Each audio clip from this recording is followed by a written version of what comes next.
আজ হাওড়া জেলায় নওশাদ সিদ্দিকী ঢোকার সাথে সাথে জনতার বাঁধ ভাঙা উচ্ছ্বাস।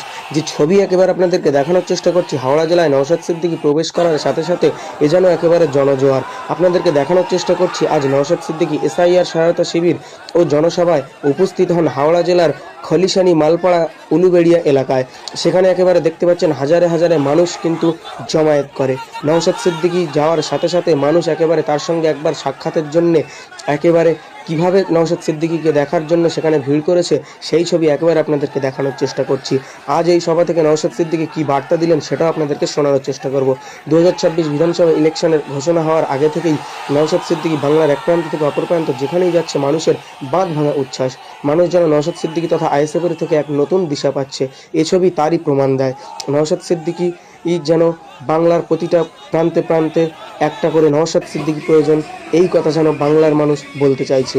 সরাসরি আপনাদেরকে সেই ছবি আপনাদেরকে দেখানোর চেষ্টা করছি। নওশাদ সিদ্দিকীর জনপ্রিয়তা দিন দিন বেড়েই চলেছে, সেই ছবি আপনাদেরকে দেখানোর চেষ্টা করছি। আজ নওশাদ সিদ্দিকী থেকে কী বার্তা দিলেন এবং আপনাদেরকে সেটাও আমরা শোনানোর চেষ্টা করব। আমাদের চ্যানেল নতুন হলে চ্যানেলটি সাবস্ক্রাইব করুন, ফেসবুক পেজে দেখলে পেজটি ফলো করবেন, ভিডিওটি প্রচুর পরিমাণে শেয়ার করুন। একেবারে সরাসরি সেই ছবি এক্সক্লুসিভলি আপনাদেরকে দেখানোর চেষ্টা করছি। নওশাদ সিদ্দিকীর আজ হাওড়া জেলায় দুটি সভা ছিল। আপনাদেরকে জানিয়ে রাখি, রক্ত অর্পণ শিবিরে উপস্থিত থাকছে উনসানি মোল্লাপাড়ার জগাছা এলাকায় তিনি উপস্থিত ছিলেন বিকাল 3:30 থেকে, এবং এসআইআর সহায়তা শিবির ও জনসভায় উপস্থিত হন খলিশানি মালপাড়া উলুবেড়িয়া হাওড়া জেলার মধ্যে। 5:30 থেকে আজ এই সভা অনুষ্ঠিত হয়। সভা শুরু হওয়ার আগে থেকেই কিন্তু হাজারে হাজারে দর্শক ভিড় করতে থাকে। প্রিয় নেতা নওশাদ সিদ্দিকী এখানে এসে কী বার্তা দেবেন, ভাঙড়ের বিধায়ক নওশাদ সিদ্দিকী আজ এখান থেকে কী বার্তা দিলেন, সরাসরি আপনাদেরকে সেই ছবি আমরা শোনানোর চেষ্টা করব। সরাসরি আপনারা শুনতে থাকুন।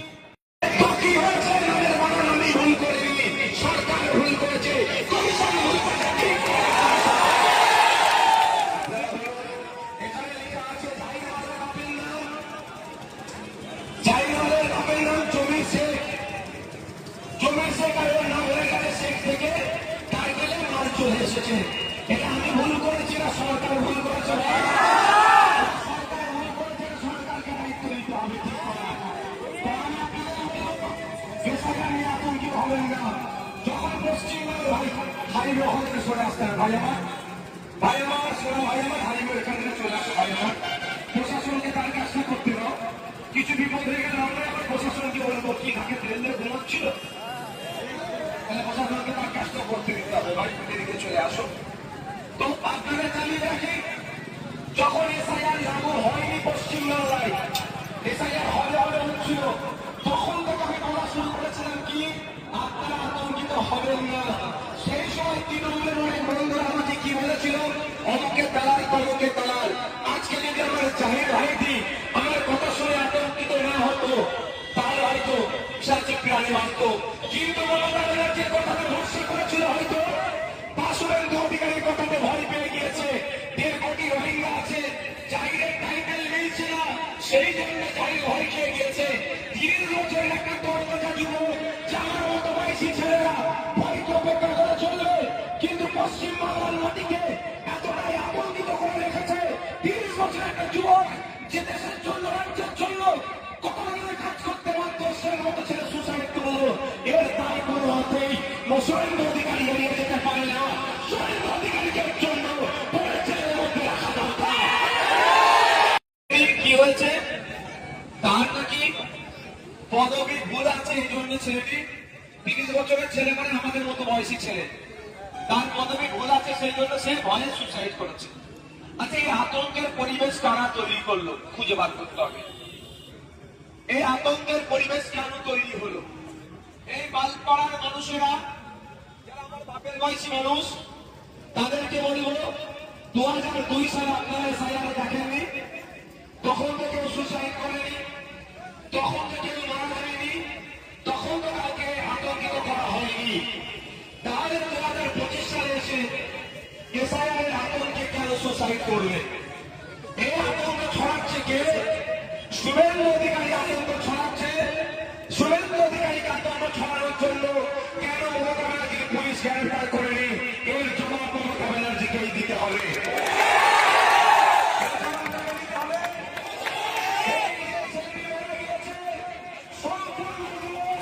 শুভেন্দু অধিকারী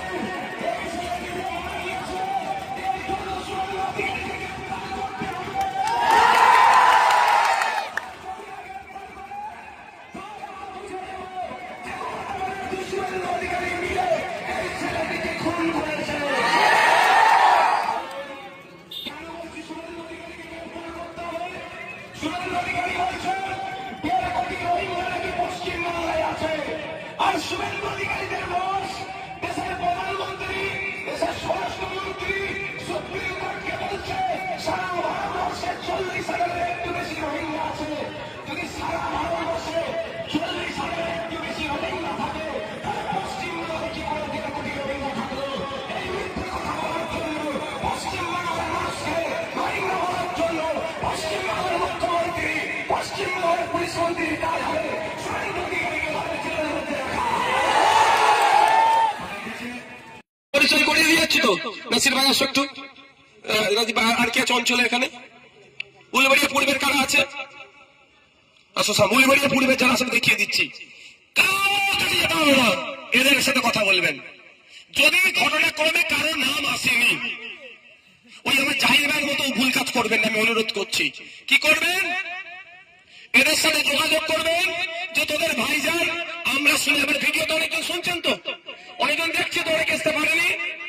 যদি কারো নাম না আসে, যদি এখান থেকে বলবে ভাইজান এসে খৈসালির যার নাম কি মালপাড়াতে এসে বলে গিয়েছে, যদি কারো নাম না আসে তার জন্য ভাইজান আইনি লড়াই করবে। তো আমার অমুকের নাম আসেনি, ধর কাগজের জেরক্স ধর ভাইজানের কাছে পাঠা। আপনাদের আর কিচ্ছু করতে হবে না, বাকিটা কে বুঝে নেবে। আপনাদের ভাই বিশ্বাস করেন তো? এই কজন বিশ্বাস করেন যে ভাইজান আমাদেরকে বিপদে ছেড়ে যাবে না? এই বিশ্বাসটা হয়তো হাতটা একটু তুলে রাখুন, হাতটা তুলে রাখুন। এই বিশ্বাসটা করেন তো ভাইজান আপনাদের বিপদে ছেড়ে যাবে না? এই বিশ্বাসটা করেন তো? এখানে কথা দিয়ে যাচ্ছি, শুভেন্দু অধিকারী মমতা ব্যানার্জি মিলে একটা বৈধ ভোটারের নাম কাটতে পারবে না। যদি কোনো বৈধ ভোটারের নাম বাদ যায়, আমরা আইনি লড়াই করবো। আপনারা নিশ্চিন্তে থাকুন, আপনাদের জন্য আইনি লড়াই করবো। বসো। ঠিক কি বললাম? মাথায় এই উত্তরপত্রটাই আইনি লড়াই করার জন্য যথেষ্ট। কারণ যদি মাস্টার মশাই দেখেছে আমি সঠিক উত্তর দেওয়ার পর আমার উত্তরপত্র যদি লাল কালি মেরে দেয়, আমার কাছে কিন্তু একটা কপি আছে ভাই, মাস্টার কিন্তু নিয়ে যেতে পারবে না। তো সুতরাং যখন উত্তর কপি আছে, যদি মাস্টার আমার উত্তর আমার ওনার কাছে কেটে গিয়েছে, যদি কেটে দেয়, আমার কাছে একটা কপি আছে, এই কপিটা নিয়ে কি করবেন? ভয় পাবেন না, ওই জাহির ভাইয়ের মতো অন্য ভুল কাজ করে ফেলবেন না, নিশ্চিন্তে থাকবেন। কথা দিয়ে যাচ্ছি, এখান থেকে ফুরফুরা শরীফ বেশি দূর নয়, পারলে আমার নেতৃত্বের সাথে কথা বলবেন। যদি মন না মারে সিধে ফুরফুরা শরীফে চলে যাবেন। জানেন 8ই ডিসেম্বর ফুরফুরা শরীফে ইউনিভার্সিটির প্রোগ্রাম ছিল, বড় ভাইয়ের আপনাদের জন্য প্রোগ্রাম বাতিল করেছে। 7 তারিখে লিস্ট বার হবে, যদি ঘটনাচক্রে কারো নাম বাদ পড়ে যায় সে আতঙ্কিত হবে, তাই তার পরের দিনের জন্য পুরো প্রোগ্রাম বাতিল করেছে। আমার বড় ভাইজান বাড়িতে থাকবে, তার কাছে একটা জেরক্স কপি দিয়ে আসবে। আপনাদের হয়ে মাস্টার মশাই আপনার সঠিক উত্তরপত্রকে কেটেছে, তাই মাস্টার মশাইয়ের বিরুদ্ধে, মাস্টার মশাইয়ের সরকারের বিরুদ্ধে আইনি লড়াই করার জন্য 8 তারিখেই আপনাদের জন্য সমস্ত প্রোগ্রাম বাতিল করে বাড়িতে বসে থাকবে আপনাদের বড় ভাইজান। আমিও তার সাথে থাকবো, আপনাদের হয়ে লড়াই করবো। ভাই আর পাওয়ার দরকার আছে। আমার এই জাহির ভাইয়ের মতো ভুল কাজ করবেন না তো ভাই, জাহির ভাইয়ের মতো কেউ ভুল কাজ করে ফেলবেন না। আমি শুনেছি মমতা ব্যানার্জি বলেছেন এসআইআর আতঙ্কে যারা মারা গিয়েছে একটা করে চাকরি দেবে। জাহির ভাইয়ের পরিবার চাকরি পেয়েছে? যোগাযোগ করতে হবে। ফুটেজ নিয়েছে মমতা ব্যানার্জি। আমার জাহির ভাই দুনিয়া ছেড়ে চলে গেল, তার দলের লোকেরা এসে অনেক কিছু বললো। আমি সকলে আসতে পারতাম, এই ভাই আমাকে আসতে বলেছিল। আমি কি বলেছি ভাইকে বলো, কি বলেছি আমি কথা বলেছি যে ভাই আমি পরে আসবো, আগে চাকরিটা নিয়ে নাও, যা পাবে নিয়ে নাও, পরে আসবো। মিথ্যে কথা বলছি আমি? ওখানে আরো কজন ছিল তো ভাই, আরো কয়েকজন ছিল তো। কি বলেছি আমি? ভাই আমি যখন তখন চলে আসবো, আমি পরে আসবো, আগে এই সময় চাকরি টাকা না দেবে নিয়ে নাও, ছাড়বে না, জিজ্ঞাসা করে। তো মমতা ব্যানার্জি বলছে যারা এসআইআর আতঙ্কে মারা গেছে, অনেকে জ্বর হয়ে মারা গেলে এসআইআর মারা যাচ্ছে বলছে, কিন্তু আমার জাহির কিন্তু সত্যি ভয়ে মারা গেছে। এই জাহির ভাইকে ভয় দেখিয়েছে কে? শুভেন্দু অধিকারী। আর শুভেন্দু অধিকারী এতদিন তো জেলের মধ্যে থাকতো, ওকে ছেড়ে রেখেছে কে? মমতা ব্যানার্জি। কি বলছে বুঝতে পারছো না? আমি দেখো, আমি ভাই পুলিশদেরকে যথেষ্ট সম্মান দিই, আপনারা দেখেছেন তো। একটা পুলিশ দালালি করছিল, তাকে আমি দালাল বলেছি, ওই জন্য আমার নামে মামলা হয়ে গেল। আমার নামে মামলা হয়ে গেল, আমি দালাল বলেছি। আর কলকাতা পুলিশের সিপি স্যার, তাকে অকথ্য ভাষায় শুভেন্দু অধিকারী গালিগালাজ করলে একটা মামলা হলো না? ব্যাপারটা বুঝতে হবে আপনাদেরকে। ডাল মে কুছ কালা হ্যায়, পর্দার বাইরে দোস্ত কুস্তি আর পর্দার আড়ালে দোস্তি ও নেই চলেগা। ওটা ছেড়ে বন্ধ করতে হবে। আপনাদের কি বললাম? আপনাদের নাম আসবে, আমরা আশা করব। নাম আসবে, আশা করব। যদি না নাম আসে, খোসালিসে ভয় পাবেন না। কি বললাম? ভয় পাওয়ার দরকার নাই। আপনাদের এখানে নেতৃত্ব ওই অঞ্চলের ভাইটা আসো তো ভাই, এ আছি। ভোট দেবেন না দেবেন আপনাদের ব্যাপার, এটাও বলে যাচ্ছি, ঘটনাচক্রে যদি এই উলবেড়িয়া পূর্ব কেন্দ্রের কোন একজন তৃণমূলের বন্ধুর নাম আসেনি, তাকেও আপনারা বার্তা দিবেন যে ভাইজান এসে বলে গেছে তোর হোক ভাইজান লড়াই করবে। এখানে তৃণমূল, বিজেপি, আইএসএফ, কংগ্রেস নয়, ঘটনাচক্রে উলবেড়িয়া পূর্বের যে একজন বিজেপির কট্টর সমর্থক কিন্তু বৈধ ভোটার তার নম্বর চলে গেছে, তাকেও আপনারা সাহস দেবেন।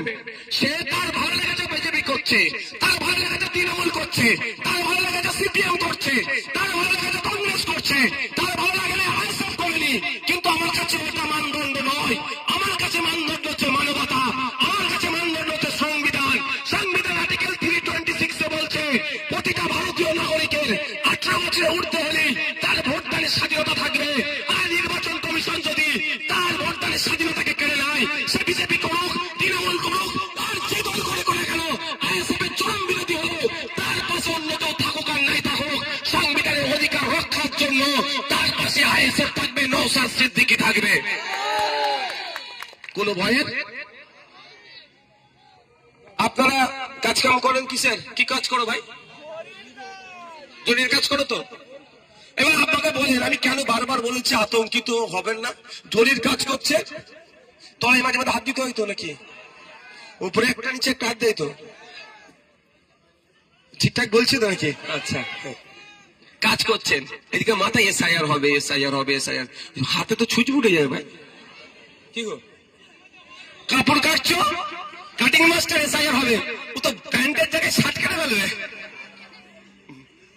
বাচ্চাদের ফ্রক কাটার জায়গায় তো মেয়েদের জায়গায় ছেলেদের ফ্রক জামা গেঞ্জি কেটে ফেলবে।